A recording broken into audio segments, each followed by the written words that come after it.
medio de los indicadores económicos, sanitario, y esta semana les diría que hasta político, marcaron niveles de tensión que son destacables y que por supuesto generan cierta preocupación. El oportunismo de una derecha insaciable, desbocada, absolutamente, que espera cualquier descuido, cualquier oportunidad para colarse, para romper, pasa factura a lo que pueden ser señalamientos internos o debates dentro del frente gobernante, y lo ocurrido con el voto ante la ONU por Venezuela así lo demuestra. Hay muchos mensajes esta mañana de oyentes planteando este tema. Las discusiones dentro de un frente como es el Frente de Todos, que comprende posturas muy disímiles sobre múltiples temas, la verdad deberían ser moneda corriente y hasta saludable. Por supuesto que el cómo se dan esos debates es importante, y que las archiseñaladas desinteligencias en la comunicación oficial colaboran con el problema y se constituyen en un error en el que se reincide ordinariamente, a sabiendas además se reincide. El voto sorprendió a muchos, muchas, y claro, desentonó con la política esperada para un país que tuvo una postura muy clara ante el golpe en Bolivia, la tiene, tan clara como para dar asilo a Evo Morales y a otros funcionarios. También para un gobierno que pretende, desde el comienzo, no ceder soberanía cuando se sienta a discutir deuda con bonistas o cuando se sienta a discutir deudas con el Fondo Monetario Internacional. Una deuda que, de paso, hay que decirlo, ¿no?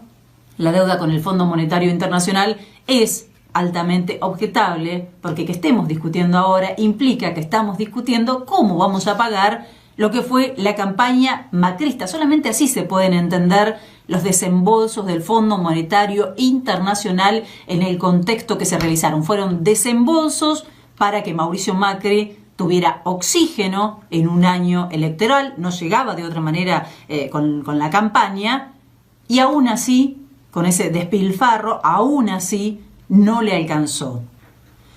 Pero esa posibilidad que tiene el frente de hacerse fuerte en la diversidad, si se quiere, también en cierto modo, con una oposición como la que tenemos, oposición de pacotilla, les diría, muy irresponsable, no es una oposición seria, lamentablemente sería muy útil en este momento una oposición responsable, una oposición seria.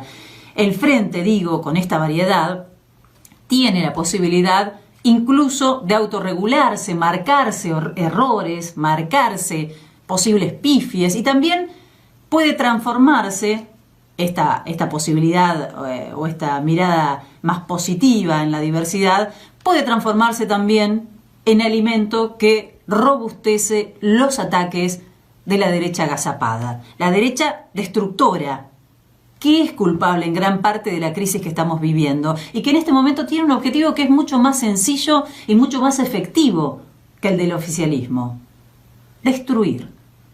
Mientras el gobierno tiene que negociar la deuda, combatir la pandemia, atender la economía, la oposición solo se propone destruir todo lo que pueda, destruir confianza, destruir esperanza, destruir oportunidades, destruir políticas y recomendaciones sanitarias, destruir al gobierno, porque es el único modo que tienen de ser.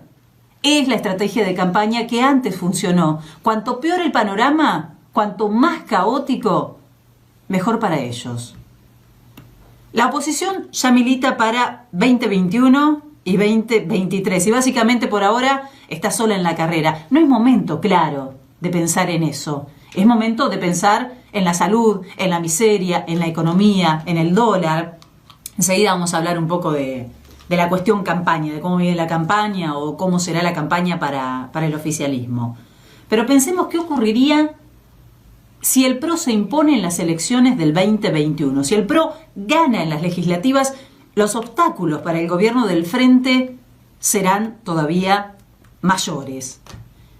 Ese asedio es el que empuja una lógica binaria forzadamente, la trampa reduccionista. O estás de un lado o estás del otro, y aparentemente allí no hay lugar para disentir, porque disentir es propiciar ese avance oportunista.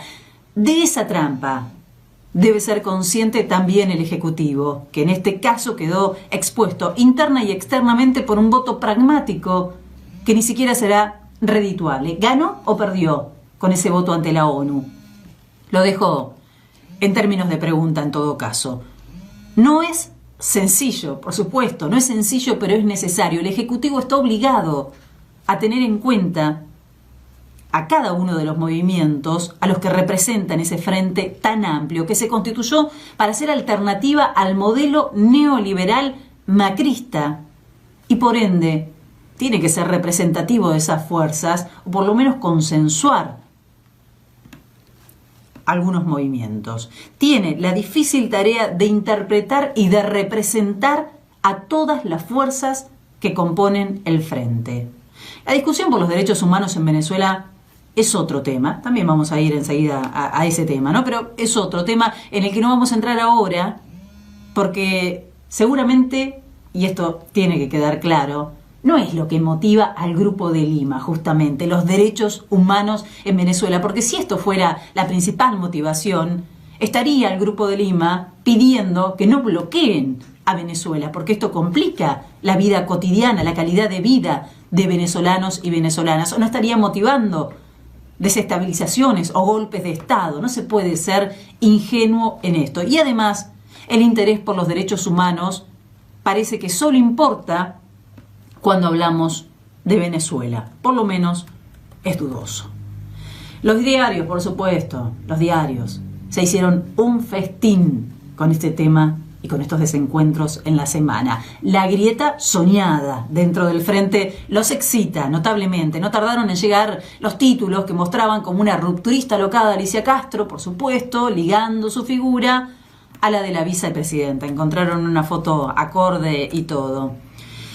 Y esta semana, además, se intensificó la presión cambiaria. Los interesados vaticinan una mega devaluación que sería terrible para la mayoría. Recordemos que el 40% de los argentinos son pobres según los últimos registros y que la inflación no cede en alimentos. Veníamos hablando de esto.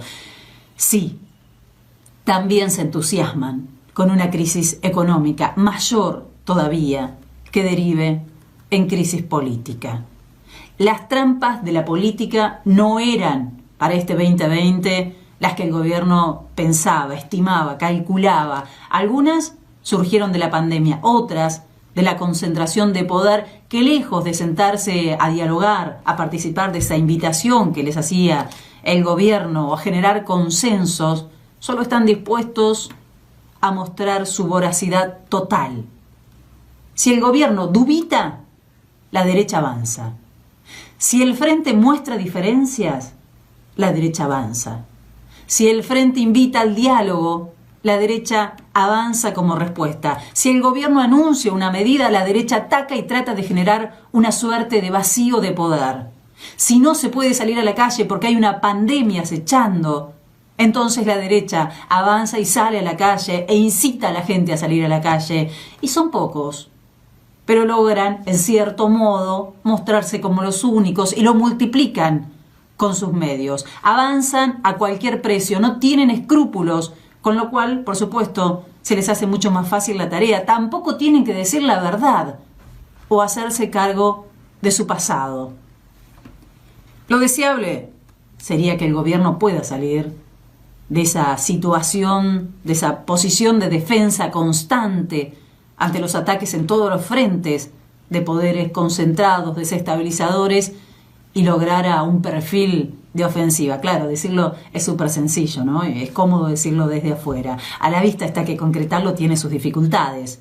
El punto es que esos sectores concentrados de poder, ese poder real con el que está el gobierno, está sufriendo las consecuencias a diario, ese poder que juega sucio, es también la oposición política. Coinciden, digamos que tienen con qué moverse en todos los frentes y tienen con qué desgastar, que es lo que han decidido en un momento tan delicado como el que vivimos. Y yo insisto en eso, no están aprovechándose y especulando en un momento delicado para el gobierno. Están especulando, mostrando lo peor, en el momento delicado para todos los argentinos. Esto los define, atacar, sacar rédito de la debilidad, sacar rédito y ventaja de un momento difícil. Los define y los denuda en sus objetivos. No les importa la ciudadanía, no les importa el sufrimiento de la gente, solo les importa el poder que pretenden seguir concentrando. Eso es, en definitiva, lo que hicieron mientras gobernaba. Aumentaron la riqueza y el poder de unos pocos, empobreciendo y endeudando a las mayorías. ¿Para eso quieren volver? Mauricio Macri insta a trabajar para que el país retorne a la normalidad. ¿Esa es la normalidad a la que nos invita Mauricio Macri? Bueno, tengámoslo en cuenta. Esa es la oposición y esa es la propuesta de la oposición. ¿Habremos tomado nota como pueblo? Lo sabremos el año que viene.